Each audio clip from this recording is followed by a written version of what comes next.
Okay, so this is really just trying to give an outline of what this particular model would look like. It's what I'm at the moment calling the 3Cs model, the complex community change model, and is really a way of beginning to think about how ideas around teacher growth, organisational change, and accountability can all be made to work far more closely with one another, in part by bringing back the idea of community as being a sort of a central element in our thinking about what it is we're trying to achieve. Okay, so beginning to look at some of the underlying observations that have helped me begin to shape some of the thinking behind this particular approach. First of all, it's the idea, the observation, I suppose, that many of the current accountability systems that are used within educational organisations are based really on a very narrow set of quantitative measures, particularly attainment and examination results, perhaps things like parental surveys, student satisfaction surveys, those kinds of things. But predominantly what we do is we boil down the huge complexity of organisations into a series of numeric data sets that we then use as our main source of evidence for understanding the organisations of which we're a part. And in some ways that's understandable. It's a way of trying to capture who we are and how well we're doing. But actually, as we go progressively towards those simpler and clearer measures of organisational processes, what then happens is that we move further and further away from the complex reality of the organisations within which we work. So we convince ourselves that we have a really good, deep understanding of the organisation, when in matter of fact, if we're using predominantly numeric data, we've got a very rough, simplified view. But part of the reason I think we do this is because people generally see numbers as being, if you like, more true than other evidence. So people's perceptions are seen as being something that is to a degree untrustworthy because of a lot of natural biases. But if you put numbers in front of people, then they see them as being just more true. Now, in some cases, there is a great deal of truth about them. For example, exam results are exam results, but actually numbers to a great extent are only as useful as the processes that have created them. And to actually accept them in a sense fairly uncritically is really quite dangerous. The other problem with numbers, or many of the numbers that we collect, is that they've actually got very little analytical interpretive power. They can tell us patterns, they can help us describe those patterns, but actually if we then try and dig deeper and try to begin to use them to explain why or how something is the case, then actually they have very little ability to help us do that. But the problem is that because we rely heavily on numbers, what then happens generally is that we begin to move towards a target culture. We begin towards a target culture that to a greater or lesser extent means that individuals are the units of analysis. Is each individual doing their job well or not? And each individual can be exposed in a sense to the whole sort of organisational system as being successful or not if the numbers that pertain to them are made public. But what that means is that if we're not careful, we begin to move away from a notion of shared responsibility. And some brilliant work by Jane Green, which I'll reference a couple of times in this video, really begins to think about how we put that notion of both individual and shared responsibility back into organisations, that actually at the centre of what it means to be working in an educational organisation should be that idea of communal responsibilities. In other words, it's not just the responsibility, say, of teachers, but also of students, of parents, of the local community, of senior leadership teams, etc. And therefore, if we're going to move back towards the complexity of the reality of educational organisations, what we need to do is to gain far richer insights into those organisations, and we also need to begin to think about how we create a dynamic environment that allows us to be structured and coherent and yet flexible. One of the other problems with the system as is that often accountability structures then begin to drive the nature of professional development. So, for example, you are told how good your exam results are, and then that becomes perhaps one of the main focal points for deciding what kind of professional development is required in the subsequent year. Interestingly, very rarely is it the case that professional development needs are used to drive the accountability system. Finally, within a lot of educational organisations, accountability is in many ways downward facing. Obviously, leaders have the ultimate accountability, absolutely the case, and that should never be forgotten. In many ways, the leaders are more exposed than anyone else to accountability structures.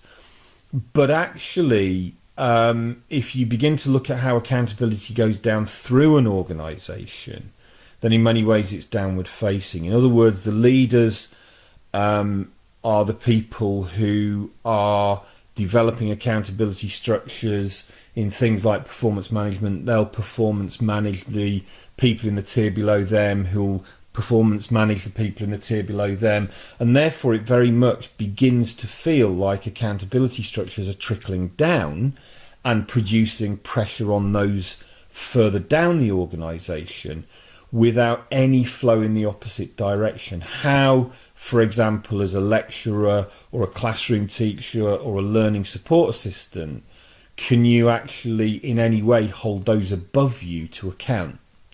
So it's a very hierarchical system. It's based on quantitative measures. What I'm effectively arguing in this model is that we need to move away from this very reductive, hierarchical, static model to something which is far richer.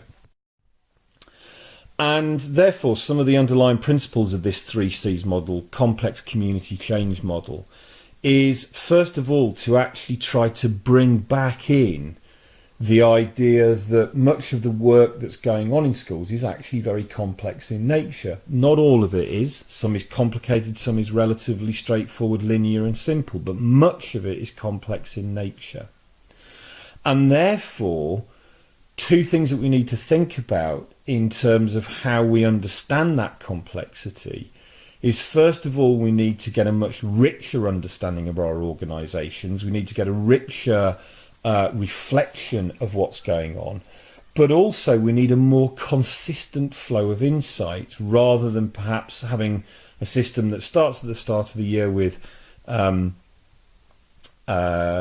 interrogation of numeric data, leading to an improvement plan, with sort of periodic little meetings to see how that's going along in quite a linear way. We're at A, we want to get to B by the end of the year, and we'll have little cups of coffee along the way just to see how far towards B you've reached, and we might even rag rate it, and sort of if you're doing well and you're going along towards B, we'll give you a green. If you haven't really started it yet, we'll give you a red. And therefore we sort of move along in these nice sort of linear little strands for each of the things that we've looked at.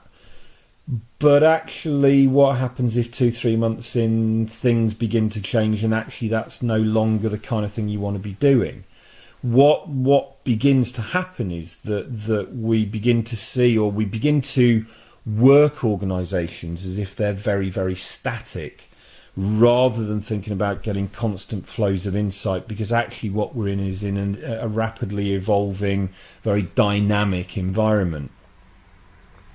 One of the other underlying principles is actually all members of the community need to be consulted and involved in the accountability system, that it isn't just about exam results or particular itemised things. Actually, everybody needs to be involved. And in the diagram here, I've just sort of started to sort of think through, I'm not suggesting this is exhaustive, but bringing back the whole notion of the school as a community rather than a business, and thinking about the various people who are involved in that. So obviously teachers, students, leaders, parents, but also thinking about which local organisations and businesses might be brought in to actually begin to be involved in that consultation and development of accountability.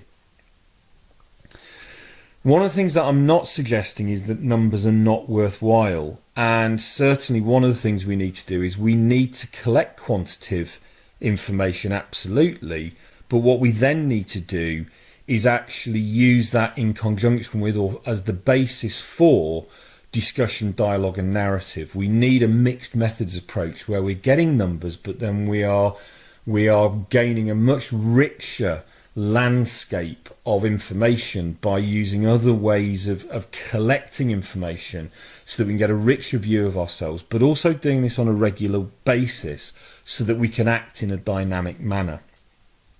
And therefore, accountability needs to get away from this very reductive notion of, you know, I've got 3 targets for the year. Have I met my targets? Can I rag rate my targets? Have I got X% in terms of exams, or got people up to a particular level of progress or whatever it might be in terms of internal attainment?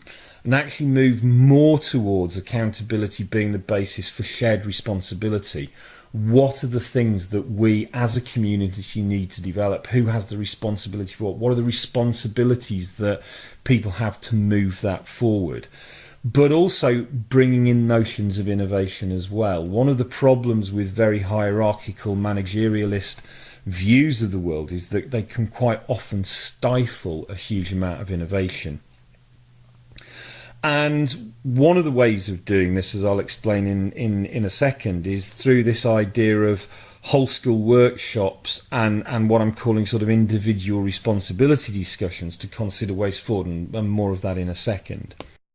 So overall, what we have as underlying principles are the ideas of far more focus on trying to understand and find out about the interactions within an organisation.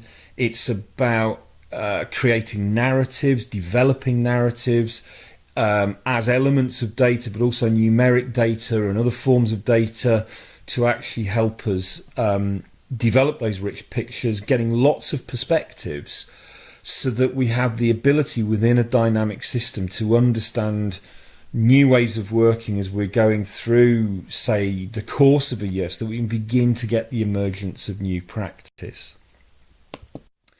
So, okay, what does this look like? This is just sort of an outline of a germ of an idea of how something like this might begin to look. Let's take teachers just to begin with as a core group within the organisation, who often are the centre of accountability systems and also about ways forward. So what I would suggest is in the summer term, before the end of the academic year, that there's the use of a teacher reflective survey, one that's mixed methods, has both closed and open questions on it, and I'll outline this in more detail in a second. But the idea here is to get an enriched view of teachers' perspectives and confidence about different elements of their own work, and indeed what they believe have been the successes and the issues from their perspective over the course of the year, and also how they feel various elements of the organisation are either working well or not, and in all cases how we might take things forward. Then, once those are completed, over the course perhaps of a summer holiday, over the course of the summer holiday, these results would need to be analysed and interpreted, and again more of that in a second. And they would also need to be joined together with the exam results that the organisation gains at school level, obviously things like GCSEs, A-levels, any other external assessment, and also internal perhaps, universities it might be, you know, end of year exams, finals grades, etc. And the important thing is that actually, whereas in many organisations all of that data, or the exam data, would occur, and then a set of senior leaders would sit down and decide off the back of that the best way forward for the organisation. This is one area where this model begins then to deviate from standard organisational ways of doing accountability and organisational growth. Because actually, however good an SLT or senior leaders within an organisation are, they are, by sheer fact of the job that they do, in some way divorced from the front line. And that isn't meant to be a derogatory term. The fact that they have lots of other responsibilities outside of seminar rooms, classrooms, etc., means that there'll always be some distance. And they can't, the complexity of the organisation means that one or even a small group of any individuals can't have a really, really thorough understanding of their own organisation. So the analysis and interpretation from the reflective survey, plus any kind of attainment and examination data, are then used as starting points for a community workshop approach, which actually is there to look at all that evidence, both the quantitative and the qualitative, both the attainment data and all of the various perspectives and the depth that has come through from the survey, to actually begin to think about the community as a whole, and also beginning to think about the responsibilities within the organisation in general, and from that the responsibilities that both groups and individuals may need to take to help the organisation move forward and change over the course of the year. So what you then begin to get is, rather than say performance management and an improvement plan, what you actually begin to do is to talk about responsibilities. You begin to talk about things in a sense a more general way, but also, funnily enough, in a more specific way as well, as I'll demonstrate in a second, hopefully. And it may lead to going back to the notion of a strategic plan or some kind of strategic document that is actually about the complexity of moving forward, rather than an improvement plan which tends to be driven off predominantly quantitative data. Once that workshop has taken place, and it might last over a day or two at the start of an academic year, the idea is that there's then an overall shape, an overall view of what the organisation is attempting to do over the coming year.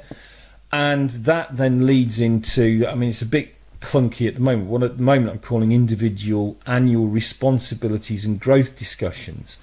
The reason for doing this is, at the moment we have sort of performance management reviews.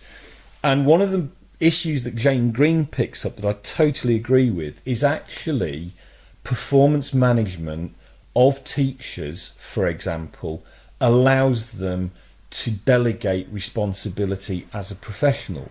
Because if all you have on your performance management sheet is, say, 3 targets that you need to hit, then actually what you begin to do potentially is to begin to focus on those 3 targets. You begin to focus on those 3 things as the things that are your responsibility, rather than seeing your role in a more holistic view that sees you thinking about your wider professional role, and therefore your wider responsibilities to your colleagues, to the students, to the school community. And therefore, you end up with actually what are quite bizarre targets. So regularly, one target might be that you're going to work to achieve a particular percentage of success with groups of students. Now, in a sense, that is a little bit bizarre, because if you have a good teacher, that is sort of seeming to suggest, unless you have it written down on paper, they will actually not bother trying to get as good a percentage outcome for their students as they possibly could. Better to talk about the responsibility of helping students maximise their potential, and through the kind of workshops, through the mixed data that's come from that, some of the ways in which that might most usefully be done. Now, in a sense, that sounds slightly more vague, but actually what it's doing is it's giving more indications of the kind of things that could be done. It's more about a wider responsibility of the teacher as a professional.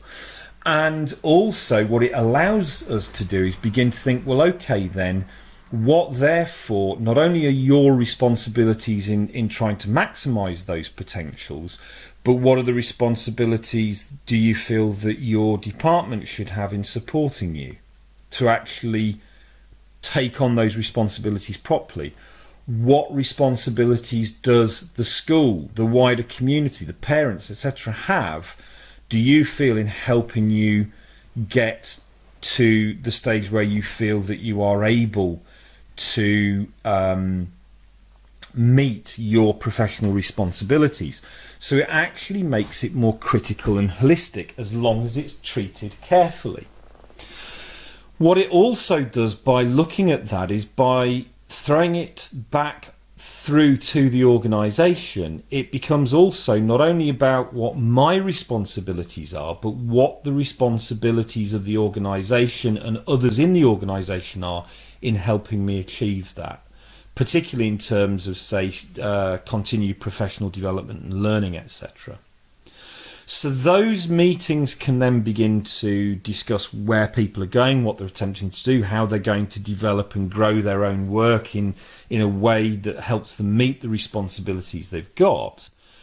But in addition, both the workshop and those discussions should also then lead to just a natural, iterative, emergent process of professional growth through exploration and dialogue, which brings a level of dynamism back into the organisation. So if it's a case through the workshop that there's going to be a big push in some areas of the school around literacy, it might be decided that the use of action research or lesson study might be the best vehicle to do that. You're going to do that over the first term, and then you're actually going to come back to the whole school community and share with people what you found, what kind of things might be embedded in practice or tried elsewhere, etc. It might be that the members of the administrative staff are involved in projects to actually develop elements of their work, but actually in doing that they come back and they talk to the rest of the school community, the teachers, etc., about what they've been doing, how it might relate to their work, and therefore why it might be important for them. But in addition, through having these sort of regular meetings, if issues begin to emerge, if issues begin to arise out of the work that's been done or through external issues coming into the school, those can be enfolded into those discussions and developed throughout the course of the year as a communal responsibility, rather than an individual being told, right, there's been a directive from the government, there you go, that's your responsibility, you go and do lots of paperwork, present to people, and then we'll tick it off and say that it's done, even though any kind of change that might be useful to that actually won't really ever happen. So that's the basic model.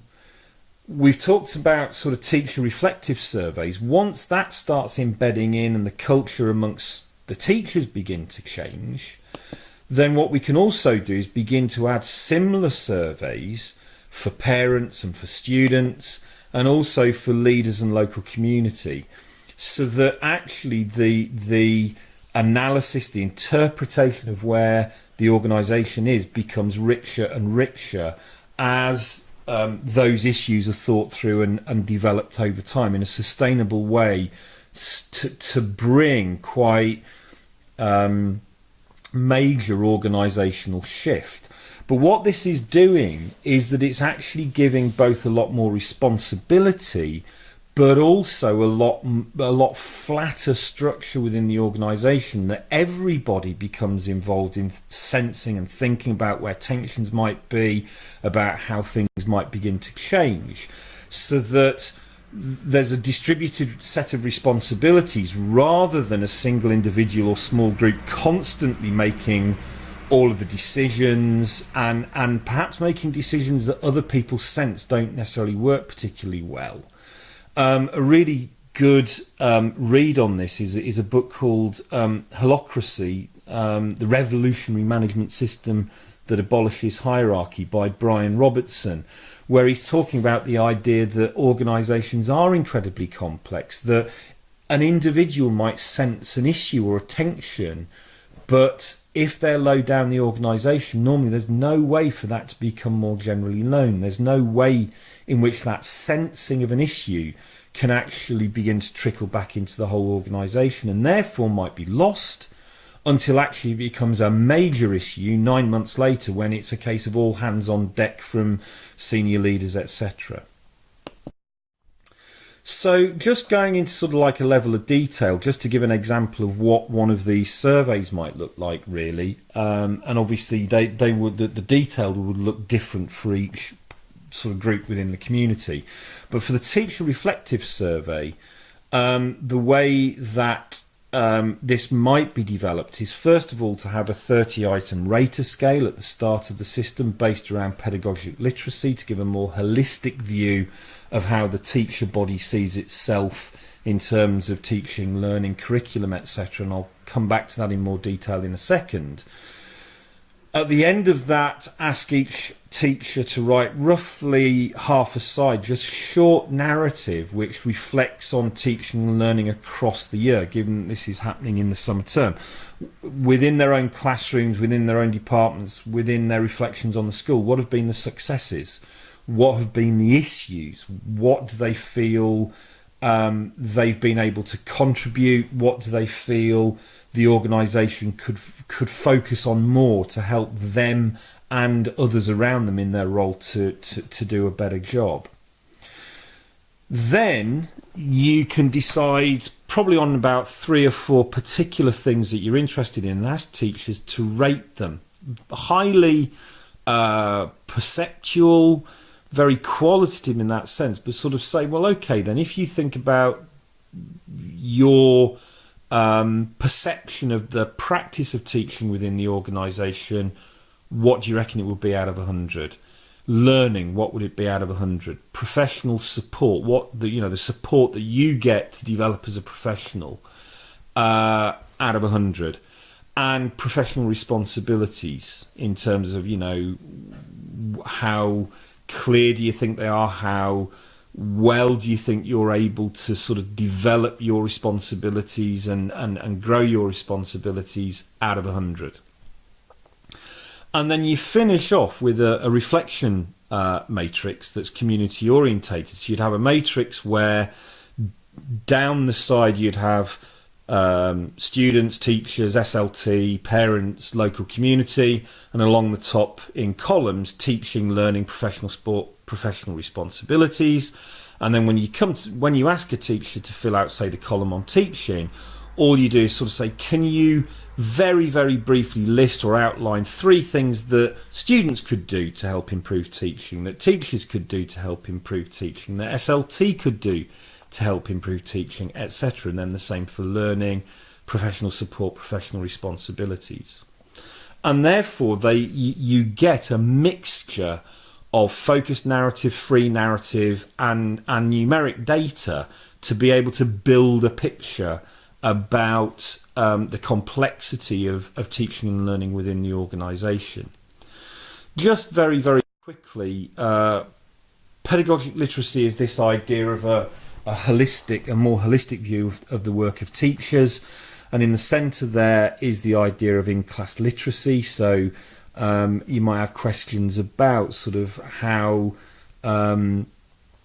good people feel they are in terms of reading learners, reading the classroom, understanding what's going on in the classroom, about behaviour, about assessment, about their pedagogic content knowledge, how good are they at the subject, and how well do they understand in terms of how to teach it, how good are they, how confident are they at developing dialogue with learners in terms of, I don't know, perhaps personalization, perhaps in terms of questioning, explanation, actually carrying out dialogues, etc. But then there's all these other elements as well. How, in terms of effective foundations, how, to what degree do they feel that their values are listened to? To what extent do they feel that there's an ethical strand within the work that they do that again is listened to? Going all the way through into personal foundations, all the way through personal growth to socio-cultural foundations. So how often or how confident they feel about seeking advice about teaching, for example. And then societal foundations, how well do they feel that they understand the wider policies that may impact upon their work coming from outside? How confident do they feel about understanding the socioeconomic context within which they're working, etc.? And therefore, what that allows us to do is, in analysis and interpretation, is first of all begin to gain more holistic views of those various perspectives of pedagogy, looking at those different domains. Where do people feel happier, more confident, more experienced? Where don't they? Does that give us an idea of where we might begin to sense we need to do something? And then what we can do is we can take the four numbers that they've created between 1 and 100 and take any two of them at any point, and begin to plot them one against the other on a simple scatter graph. So, for example, you might get a scatter graph where some people are saying that teaching and learning isn't very good. Some people might be saying teaching and learning are very good. There might be some kind of positive correlation. There might not. So we can begin to see patterns. But importantly, because each of the points on that graph relates to an identifiable survey reply, we can begin to understand, we can begin to make sense of why those who feel that teaching and learning isn't very good, perhaps why it's not very good, why those who think it is really good, perhaps why it is really good. But obviously then there are things like, what support do they feel they get in terms of developing their responsibilities and, say, the level of teaching. And it might be, again, that those people who feel that teaching isn't very good are also the people who feel that actually they're not supported in their roles particularly well. But again, we can begin to look at the narratives in a differential way to understand why. There may not be a very clear pattern, but at least we can begin to see what's going on. What is interesting is that in a lot of normal discussion of this kind of data, if you have outliers like the two that are highlighted here, you tend to see them as that. Oh, they're outliers, and you tend to disregard them. From a complexity point of view, you home in on them. These might be people who, as outliers, are beginning to sense new behaviours, beginning to sense new processes, be they good or bad, and actually to go back to their data and begin to sort of say, well, actually, is there something going on here that's important, is really, really crucial for the complexity of an organisation. And this is very much the kind of sort of view and work that's been developed by David Snowden with SenseMaker and the Cynefin model, Cynefin framework, to begin to understand complex organisations, to begin to work with the complexity, but also to begin to consider how we might intervene with tensions at an early stage where we can deal with them positively, rather than waiting until everybody can sense them, when quite often they become a really sort of quite major problem. So we've got all of the sort of narrative. We can extract examples of narrative if we can sort of begin to sense that there are patterns in different subgroups within the organisation.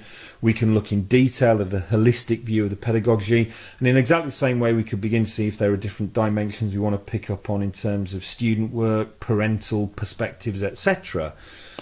And all of those then go along to create the report that allows us to actually begin to use the workshop model. So the idea of this model really is to not say, oh, numeric data is often reductive and they don't help us to understand our organisation. What it's saying is that they tend to give a simplified, reductive view that reduces the complexity so much that we're only working, in a sense, what I call sort of working with the shadows rather than working with the true organisation. And rather than sort of saying we don't need this information, what we actually need to do is supplement it. We need to go deeper, we need to go broader, and we need to therefore give ourselves a much more sure-footed sense of how the organisation is doing. And in conjunction with that, then developing more complex, holistic views of what that actually means in going forward in terms of professional growth, in terms of a dynamic system, in terms of looking at responsibility than reductive targets, so that we begin to work with and make positive use of the complexity of our organisation, rather than trying to tell ourselves that complexity doesn't exist.